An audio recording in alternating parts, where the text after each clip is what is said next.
Notice is hereby given of the special board meeting of the Board of Education of the Town of Westfield in the County of Union, New Jersey at 7 p.m. on the evening of Tuesday, August 12, 2025, in room 105 at the Administration Building, 302 Elm Street, Westfield, New Jersey. The purpose of this special meeting is to transact the regular business of the board and to transact any other business to come properly before the board. This meeting will not be live streamed.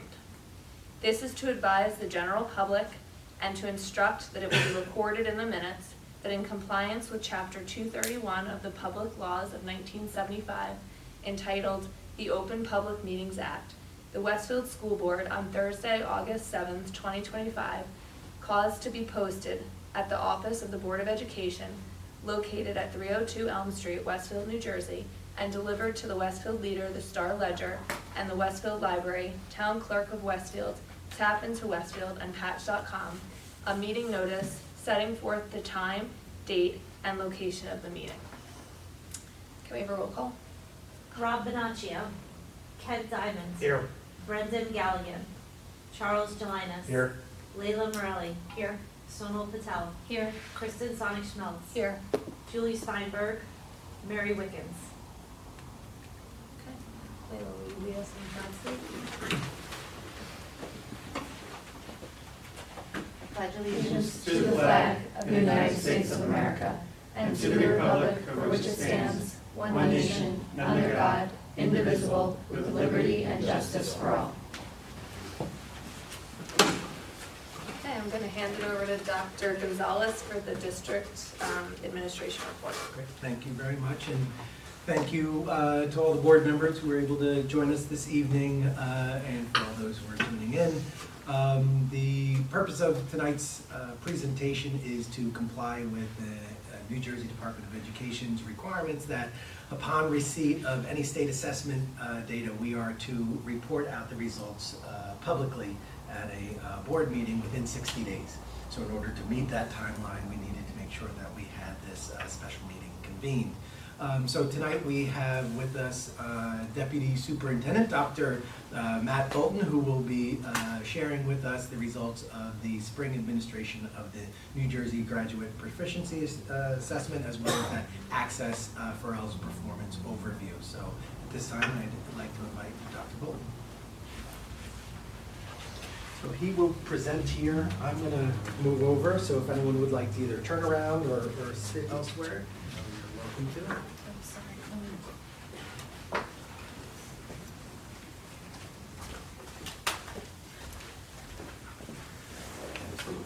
Okay. Thank you so much for having a special meeting all for me.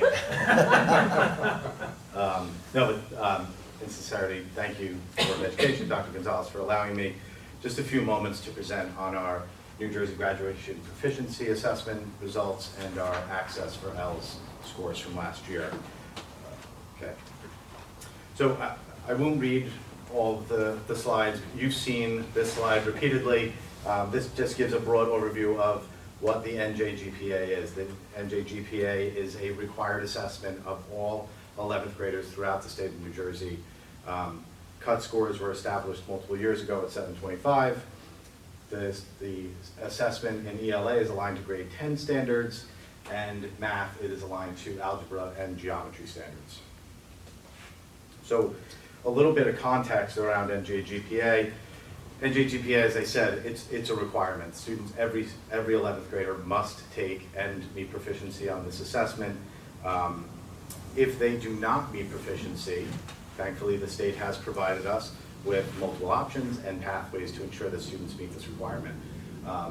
Students sat for this test last March. If they received a 725 score in ELA and math, then they are good to go and they satisfy the requirement. If they did not, and by the way, just a note, a mailing was sent home to all 11th grade parents in June and to all parents, and the scores are available on the Genesis parent portal.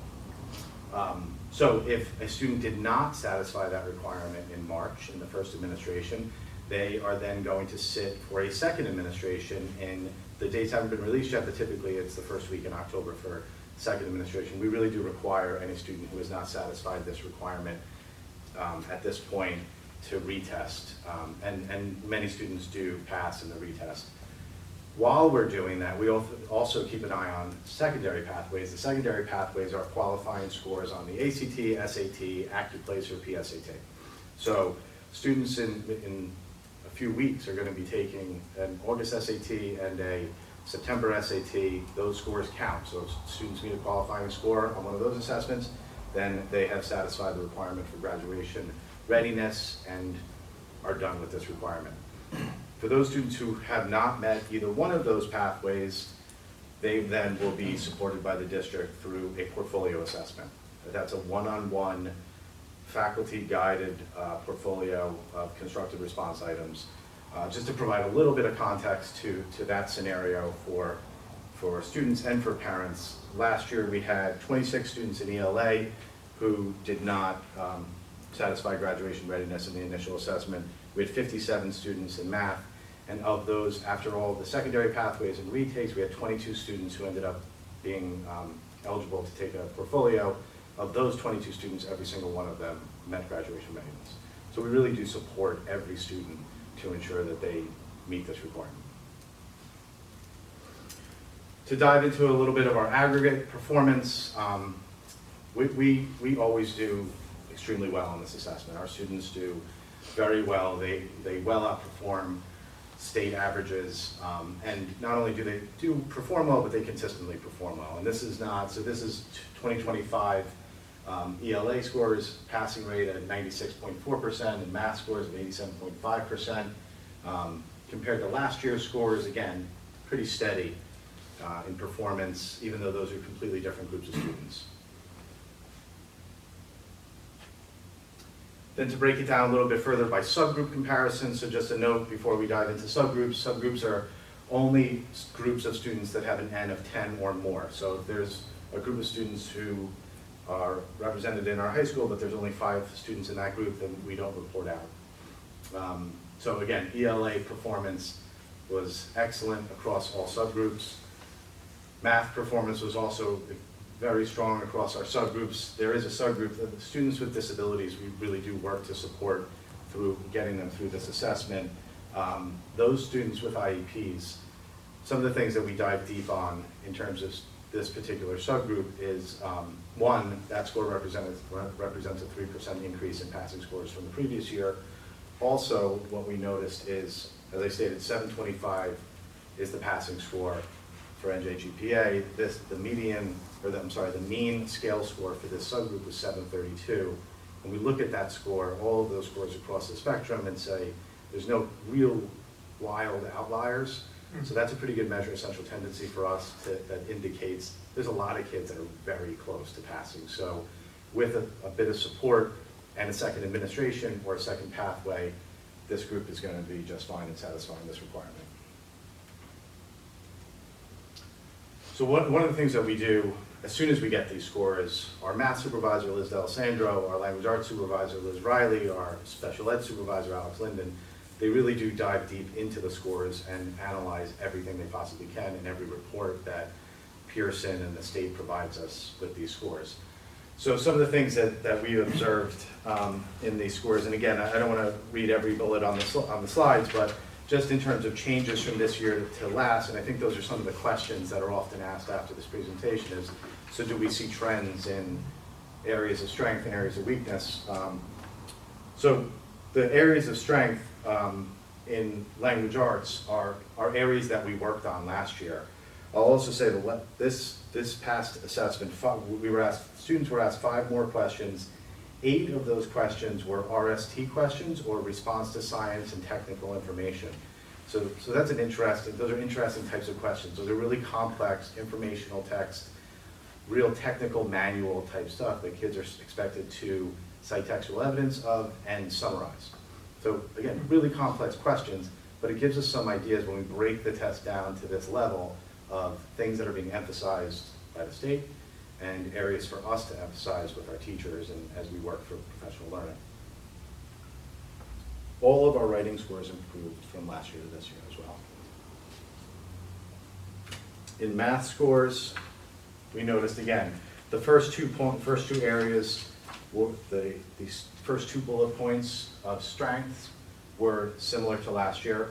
The second two bullet points that really had more to do with geometry, which is an area of emphasis. We consistently work on developing our students' geometry skills because we notice that's an area of weakness as we approach this assessment.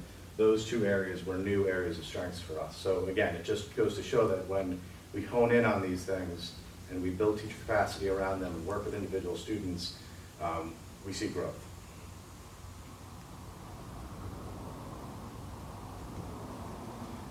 So what do we do after we have these scores, we've analyzed them, what are our next steps? Our next step is intervening. First with individuals, finding out who those students are, where they are. Does it make sense? Does their score, if they were not graduation ready, does it triangulate with their overall experience? Does it triangulate with their grades, with their midterm and final scores? So we really try to pin down who they are, where they are, and what levels of support we can provide them with. We also then work with our teachers on creating points of emphasis, developing their professional capacity, and implementing the various programs that we're working to implement, such as MTSS, building their classroom strategies through Tier 1 supports, developing, we're really excited about this coming year in developing Tier 2, or the ways in which teachers are working with small groups of students in their classrooms. I think it's going to be a really powerful intervention strategy, especially in light of a 55-minute block period, where we're going to be able to capitalize on and maximize all of that time where teachers can provide students with more individualized time and attention. Something else that we're really excited about next year, and the SIP committee has heard about this, is the creation of new courses to intervene. So our math supervisor, Liz D'Alessandro, worked with a group of teachers to develop a new course, Algebra 1A and 1B. And basically what that is that's like a double dose of foundational algebra for those students who have demonstrated that they need that layer of support. So that's a double block period for students who have been identified as needing more foundational knowledge before they can move on to more complex courses. So we're excited to see the results of that course being implemented as well. So next steps for Westfield students in terms of NJGPA, we continue to be on top of these things. So we will continue to be on top of second pathways, as students are pretty soon are going to be taking another rounds of SATs. So we're going to look at those second pathways to see if we can remove anybody from that list because they've satisfied a secondary pathway. We'll be re-administering the NJGPA in October to those students who have not satisfied readiness scores. Once we get to around December, January, and there's students who still have not met a first or second pathway, that's when individual meetings are happening with school counselors. School counselors are communicating with families and developing a sense of that portfolio process. The students will be partnered up with an individual faculty member and then supported throughout the portfolio. Okay, so that's NJGPA. Now we're moving on to access for our Ls. So the access assessment is an assessment that's given to every student in our ESL program annually. It assesses students' oral language, their literacy skills in reading and writing, and their comprehension, reading and listening. And what this table shows you is exactly what you would want to see from a quality ESL program, in that students who are just developing language acquisition of English and are spending a very short amount of time in district, 0 to 2 years in the district, there's a large number of them. The longer they spend in the district, the longer they spend in the program, they start to meet proficiency on this assessment and then are able to exit the program. So you can see that just through the 89 students that were even assessed in years 0 to 2 in the program, and then that significant drop of just numbers of students in the program who were in the program for 3 to 4 years. So that's really the trend that we want to see, is that students within their first 2 to 3 years in the program are satisfying these requirements and then being exited from the program, again, with continuous support. What we do for students after this assessment is administered is our ESL teachers work with our ESL supervisor, Enrique Pinque, and again, they identify areas that they need to emphasize with students instructionally, but more importantly, they take those areas and they share them with our mainstream teachers. So our ESL students spend 1, maybe 2 periods a day in an ESL instructional space. The vast majority of time they're in school, they're spending in a mainstream classroom. So it is so important that our ESL teachers are partnering and collaborating with mainstream teachers. And they're even going one step further where they're providing push-in instruction in those spaces. So they're modeling instructional strategies, they're modeling best practices in front of mainstream teachers so that when they leave and go on to the next classroom, those teachers can continue to implement those best practices with their ESL students. And that is what you drove up from the shore for. Does anybody have any questions? Fantastic.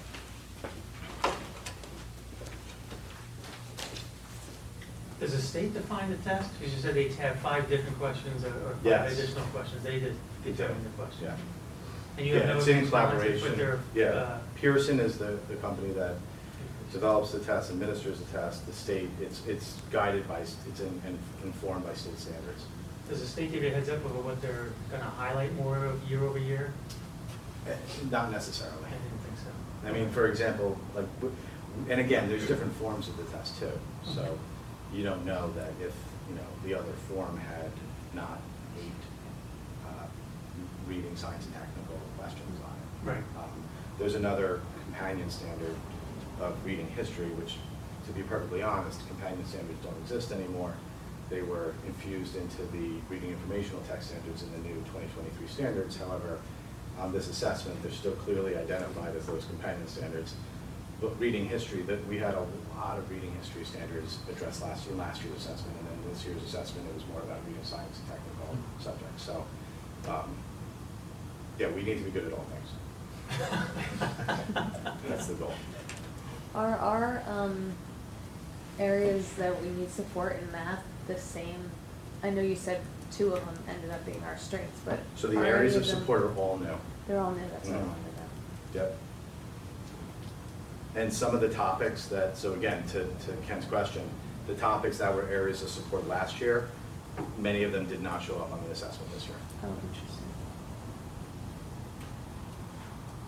So that's the benefit of really taking a deep dive into the reports and not just looking at the aggregate subgroup scores. That's important, obviously, but then there are reports that were provided from the state that really dissect the standards that are addressed and which standards and how many questions were asked with that specific standard in mind. So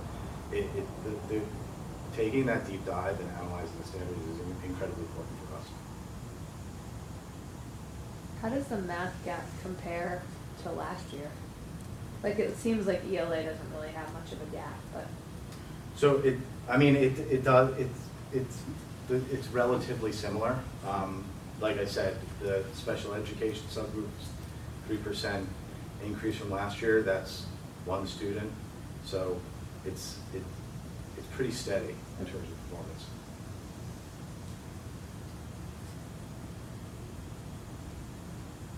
Any other questions? No? Thank you so much. Thank you. Thank you. Thank I like that you have my son on the screen. That was done strategically. Yeah. This is actually last year's presentation. So we're out of time. It's a good picture. That was a STEM camp.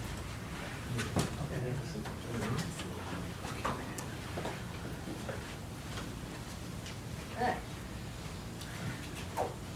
Thank you, Dr. Bolton. All right, the next one is recognize the public, but seeing there's no public here, we will move forward to number 5 on the agenda.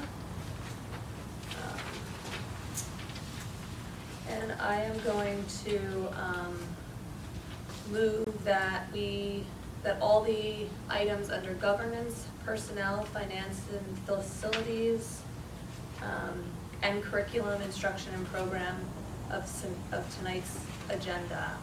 I'm gonna move those if I can get a second. Second. All right, Sonal. And then we vote, so we're gonna do. Discussion. Any discussion? Do we have any discussion on any of those items? No. All right. Rob Bonaccio, Kent Diamond. Yes. Brendan Galligan, Charles Jelinas. Yes. Leila Morelli. Yes. Sonal Patel. Yes. Kristen Sonic-Schmelz. Yes. Julie Steinberg, Mary Wickens. And now I'm gonna move for adjournment. Can I get a second? Second. Kent, thank you. All All right, can we, all in favor? Great, Aye. all in favor? Aye.